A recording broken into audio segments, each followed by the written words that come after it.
You see, what people wrongly think investing's about is getting some stock tips and having a guy with the right degrees to produce a time machine to see into the future through his crystal ball. That's not what it's about.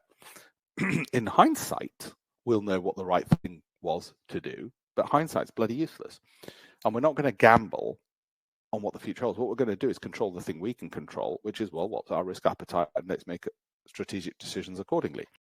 I hope you liked watching that video. The best thing you can do now is follow, like, maybe even save the video, but have a look at the link in the bio.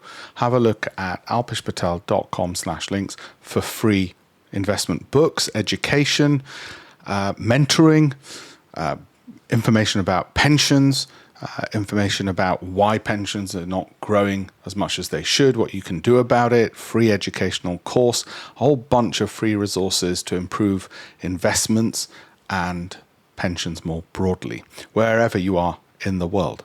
The links in the bio can also be found at alpishpatel.com/links as well. Thank you.